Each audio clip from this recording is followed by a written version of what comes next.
My sister didn't just leave me out of her wedding. She cut me like I didn't matter. Not by accident. Not because of space. Because she chose to, and the way she told me made it worse. A message.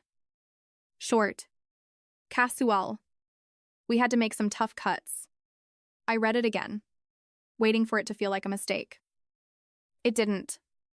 Because you don't accidentally cut your own brother from one of the most important days of your life. So I called my mom. Not to argue, just to hear her say it out loud. But the moment she answered, I already knew how it was going to go. That same tone she always used when she wanted to make me feel unreasonable. It's just a wedding, she said. Don't make it a big deal. That was the part that stayed with me. Not the decision. The way they dismissed it, like I was the problem for even noticing, and standing there, phone still in my hand.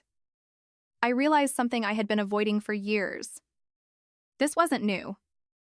This was just the first time they stopped pretending it wasn't happening. Because if I'm being honest, I had always been the one who showed up. The one who helped when things fell apart. The one who made things easier so no one else had to deal with the mess. And somehow, that made me optional. Replaceable. Easy to leave out. And for the first time, I didn't try to fix it. I didn't argue. I didn't explain why it mattered. I just accepted it for what it was. And once you see something that clearly, you don't stay the same. Once I stopped reacting, everything became easier to see. Because moments like that don't come out of nowhere. They come from patterns you've been ignoring for years. And when I looked back, it was obvious. My sister didn't forget about me. She just never really considered me in the first place. I was the one she called when things went wrong. When she needed help moving. When she couldn't afford rent.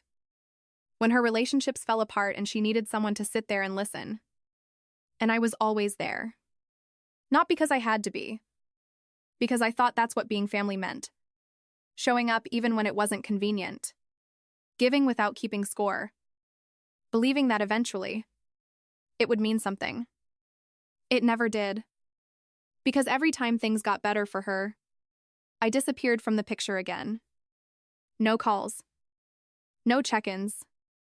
Nothing. And somehow, that became normal. My mother made sure of that. She always framed it the same way. Be patient. Be understanding. She's going through a lot. And over time, that becomes your role whether you realize it or not. You become the one who absorbs everything so no one else has to. The one who fixes things so no one has to deal with the consequences. The one who keeps the peace even when it costs you something. And the worst part is, you don't even question it. Not until something like this happens. Being cut from the wedding wasn't just a decision. It was a reflection of how they had always seen me, not as someone important, just someone available. And once you understand that, you stop trying to be anything more. So I made a decision. Not emotional. Not reactive. Just clear. If I wasn't included, then I wasn't going to stay connected to something that had already decided I didn't belong. I wasn't going to argue my way back into a place where I was never really wanted. I wasn't going to sit at home, scrolling through photos of a day I should have been part of, pretending it didn't matter. And I definitely wasn't going to show up afterward and act like everything was fine, just to keep the peace. I had done that enough. So instead, I did something different. I stepped away. Completely. I opened my laptop and started looking at flights. Not something small. Not something temporary. Something that felt like the opposite of everything I had been dealing with. Somewhere far enough that it didn't feel connected to any of it. And within an hour, it was done. A 5-star resort. Ocean view. Private beach. Everything I had always told myself was too much. Suddenly, it wasn't, because this wasn't just a trip, it was a shift.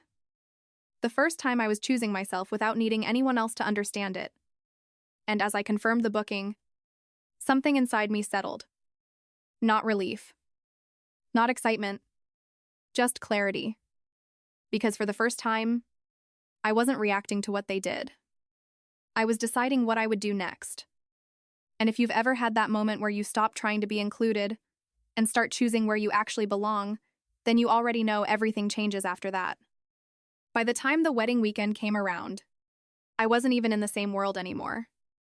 I was on a plane, glass in hand, watching the ground disappear beneath me.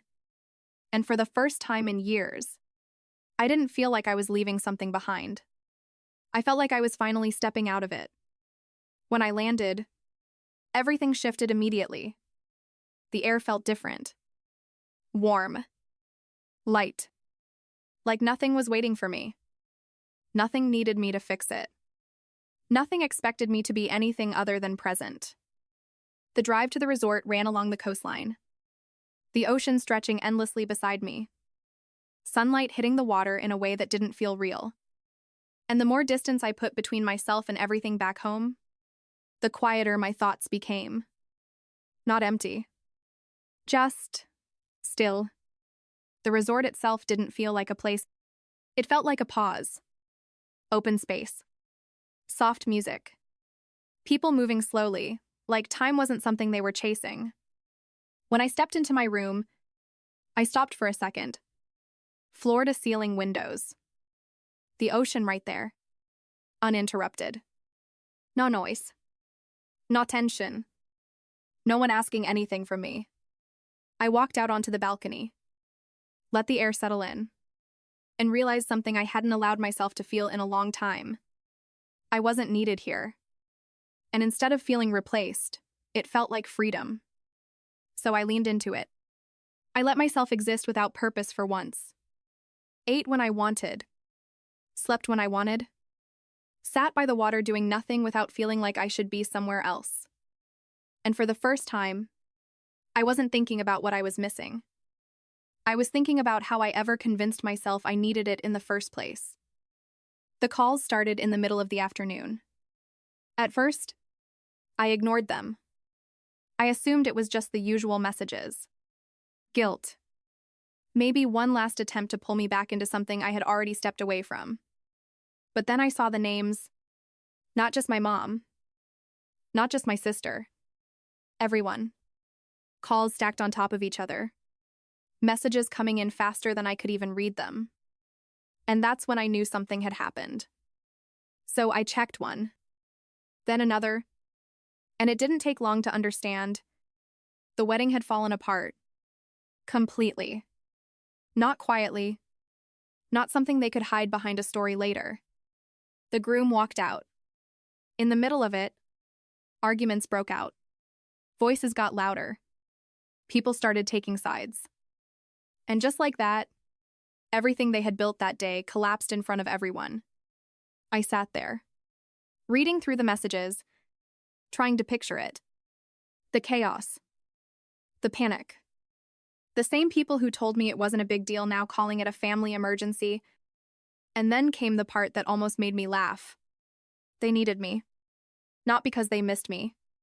Not because they realized what they did. Because something had gone wrong. And suddenly, I was useful again. The one who could calm things down. Fix it. Put everything back together the way I always had. I leaned back in my chair. The ocean stretching out in front of me. Sunlight reflecting off the water like nothing else in the world existed. And for a second, I just let it sit there. The contrast. Them. In chaos. Me. In silence. Then I picked up my drink. Took a slow sip. And realized something simple. This wasn't my problem anymore. The messages didn't stop. Calls. Voicemails. Texts layered with urgency like that alone could pull me back into something I had already walked away from. Apologies mixed with blame. Panic disguised as concern.